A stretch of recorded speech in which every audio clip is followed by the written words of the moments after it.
दोस्तों नमस्कार। मैं शत्रुघ्न मिश्रा क्राइम की दुनिया में एक बार फिर आपका स्वागत। हाजिर हूँ एक नई कहानी के साथ।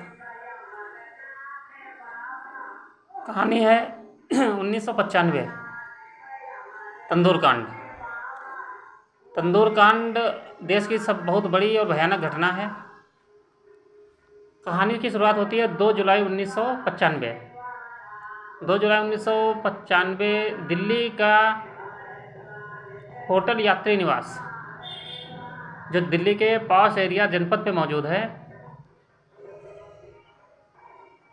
वहाँ पर बगिया रेस्टोरेंट में आग की लपटें निकलती हैं अचानक, और एक औरत चिल्लाने लगती है कि आग लग गई, आग लग गई। उसी रोड पर कांस्टेबल अब्दुल नज़ीर कुंजू और होमगार्ड चंद्रपाल ड्यूटी कर रहे थे। वो लोग भाग कर वहाँ पहुँचते हैं। पहुँचने के बाद होटल मैनेजर से पूछते हैं कि ये क्या हो रहा है, आग कैसे लगी है। तो होटल मैनेजर बताता है कि यहाँ रद्दी पेपर जलाए जा रहे हैं।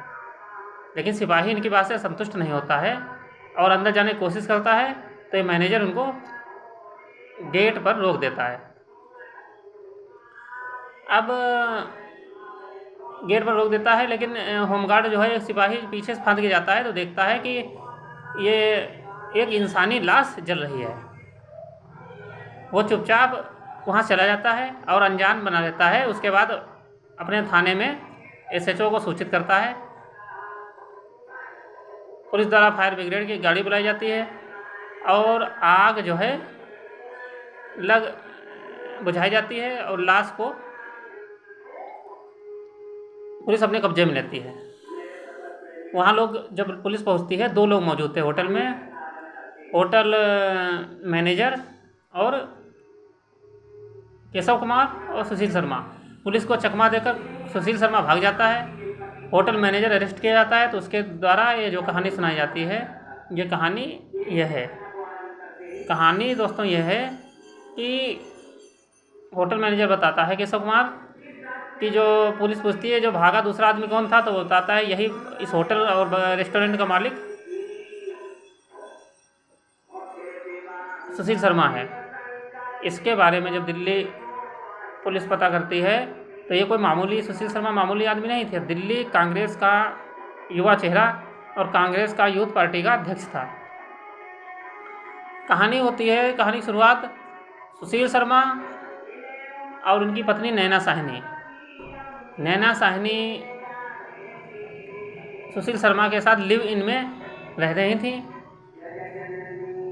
दिल्ली के मंदिर मार्ग के एक अपार्टमेंट में, बतौर पत्नी। लेकिन इन्होंने अभी तक शादी नहीं की थी।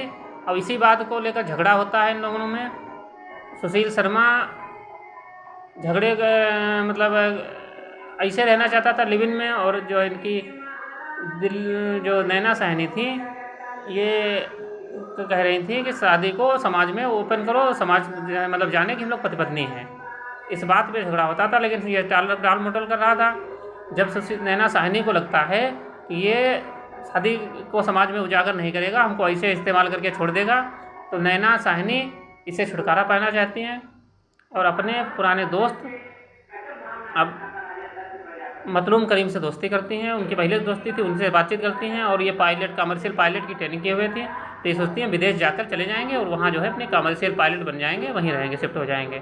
लेकिन सुशील शर्मा को लगता था कि नैना साहनी से मतलब ये शादी करना चाहती हैं और हमको तलाक दे करके छोड़ देंगे हमें, अब उसके साथ रहने लगेंगी।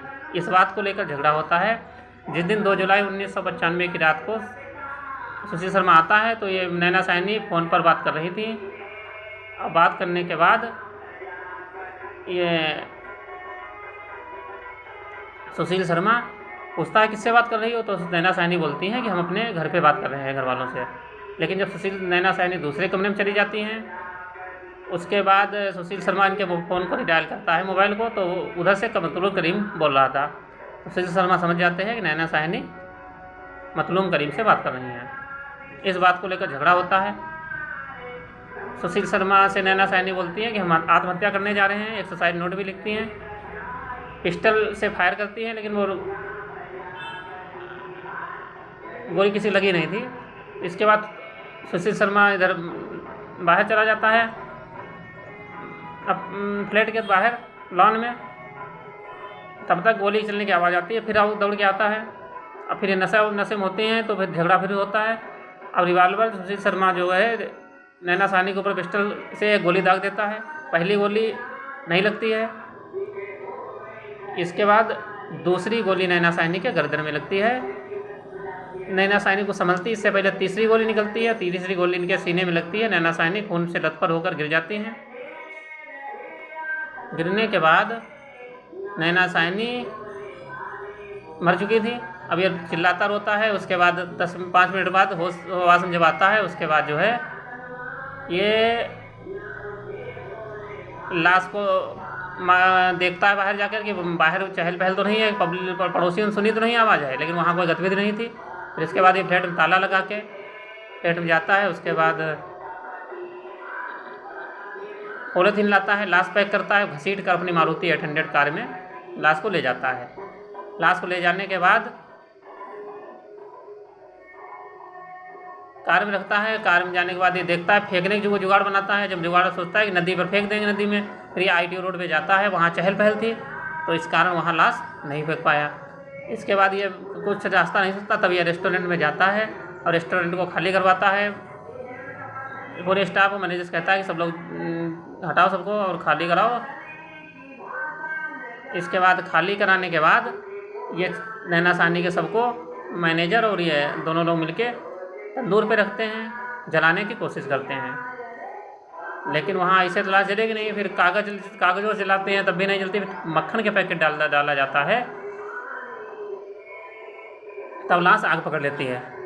अब आग पकड़ने के बाद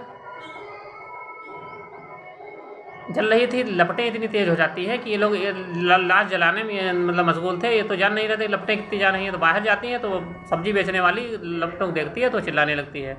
अब इसकी वजह से ये लोग पकड़े जाते हैं। वहाँ सुशील शर्मा जब भागा था तो ये अपने दोस्त IAS दोस्त हैं दिल्ली में, उनके यहाँ रुका, लेकिन इसने घटना के बारे में उनको नहीं बताया था। इसके बाद सुबह जब घटना की जानकारी होती है कि एक महिला को मार दिया गया, उसको टुकड़े करके जला दिया गया तंदूर में, तो पूरे दिल्ली प्रदर्शन शुरू हो जाते हैं। दिल्ली के बाहर पूरा देश में हालात बड़ा सक्रिय हो जाते हैं। इसके बाद पुलिस एक्शन में आती है। ये भागकर जो है सुशील शर्मा दिल्ली से जयपुर, जयपुर से मुंबई, मुंबई से तिरुपति मंदिर, वहाँ चेन्नई भागता रहता है। इसके बाद पुलिस जो है कि इसके काउंटर का वो कर देती है कि इसको काउंटर कर दिया जाएगा। फिर इसके बाद ये बेंगलुरु से 10 जुलाई को गिरफ्तार कर लिया जाता है। कुछ लोग ये कहते हैं गिरफ्तार किया है, कुछ ये चर्चा थी कि इसने सरेंडर कर दिया पुलिस काउंटर के डर से। 27 जुलाई को 1995 को चार्जशीट दाखिल हो जाती है। उसके बाद डेली मतलब हियरिंग जो होती है, मुकदमे की सुनवाई शुरू हो जाती है। और 3 नवंबर 2003 को इसको आजीवन कारावास की सज़ा निचली अदालत दे देती है। इसके बाद 7 नवंबर को ये हाई कोर्ट जाता है। उसके बाद हाई कोर्ट भी इसको मौत की सज़ा को बरकरार रखती है। 19 फरवरी 2007 हाई कोर्ट भी सज़ा बरकरार रखता है। फिर ये लास्ट में सुप्रीम कोर्ट जाता है। सुप्रीम कोर्ट 2007 में सुप्रीम कोर्ट में जब सुनवाई होती है तो सुप्रीम कोर्ट इसकी सज़ा को उम्र कैद में तब्दील कर देता है। अब ये एक ऐसा केस था कि जिसमें सुशील शर्मा 20 सालों तक ना तो इसको बेल भी मिली, एक दिन के लिए भी बाहर नहीं निकला था। ये देश का ऐसा केस था पहला। तो इसके बाद 23 साल के बाद इसको रिहा कर दिया जाता है। और ये जब जेल गया था उसके अधिकांश समय इसने जो है जेल में साधु संत के रूप में पूजा पाठ में ही व्यतीत करता था। केशव कुमार को 7 साल की सज़ा हुई थी, 7 साल बाद छूट गया था और ये 23 साल बाद बाहर आ गया है और अपनी आम आदमी की ज़िंदगी काट रहा है। ये कहानी थी तंदूर कांड उर्फ नैना साहनी मर्डर केस की। दोस्तों, कहानी कैसी लगी बताइएगा। लाइक, शेयर, कमेंट करना ना भूलें। चैनल को सब्सक्राइब करें। धन्यवाद।